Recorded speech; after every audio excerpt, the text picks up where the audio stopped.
For a long time, my book, Beyond Words, had the name Aristotle's Cough in my mind.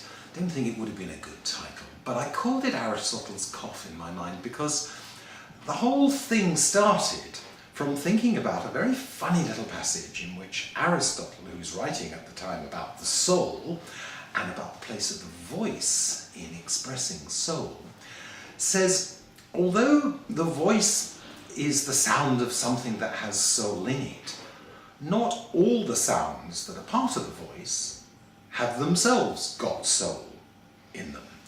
And he gives the example of a cough. He says the cough is a sound that's made by the voice, but it's not a sort of soulful sound. It's not a meaningful sound. It's just air battering against the side of your bronchial tubes. And I thought about this for a long time, and as is usually the case, the interesting thing about this is that, of course, it's completely false. Actually, there are plenty of actors who are able to make coughs very soulful indeed. And so I then began thinking, well, why is it, and in what ways is the cough expressive? And what does it mean when we have a word in English like the word ahem, A-H-E-M, which is a word for a sound which isn't a word. When you say discreetly to attract somebody's attention, you're really saying, I'm not actually saying anything, I'm just here. I'm not saying anything, but oh, I seem to be here. So it's a word for a sound that isn't a word.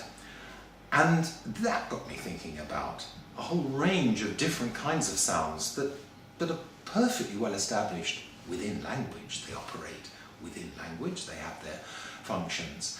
But they also have the function of signifying a sort of pure, averbal, non-semantic noisiness. And that's how Beyond Words came about, as a series of studies of different kinds of noises that we make as part of the process of speaking to each other, that often become ways for us to reflect in language about language that seems somehow to be beside itself, or to be going beyond itself, or somehow maybe falling short of being articulate language. Think of a word like patter, for example. I have a chapter in the book about the letter T and the sound T. The word patter, which is an onomatopoeic word that means to make a sound like pattering, like rain does, is also a word that is applied to a particular kind of whispered, hurried prayer. And it comes from the fact that priests would say the Pater Noster, the Our Father, in that way. So the Pater, the Father, you know, one of the most imperious words that we have in English, becomes an entirely trivial word, the sound of patter, pure patter. And when we talk of a conjurer's patter, a magician's patter, it derives from the same thing.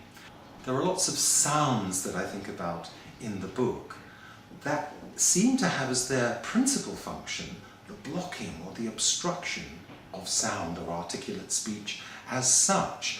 The best example, I suppose, of this, the most expressive example, are the sounds associated with the bilabial nasal, which surprisingly enough is how we describe the sound because all the sound is actually coming through your nose, it can't come out anywhere else. And the fact is that the only sound you can really make when your mouth is full is a sound that comes through your nose, a sound and that's probably why it is that in many languages across the world, not all, but in many languages, the word for mother involves an M sound because presumably of our association with that condition of delicious repletion in which all we can say is a sort of murmur, a murmur of content or satisfaction, and it's why we say when we are eating something very delicious. It's a sound, it's a noise that somehow is saying, this is too wonderful for words. Another sound that I think about is the sound of buzzing. Buzzing is a very interesting thing for human beings. Human beings are very interested in inchoate sounds. So you get a kind of buzzing, for example, in the case of insect sounds. There was great mystery for centuries, actually, as to how flies and bees made their buzzing sound.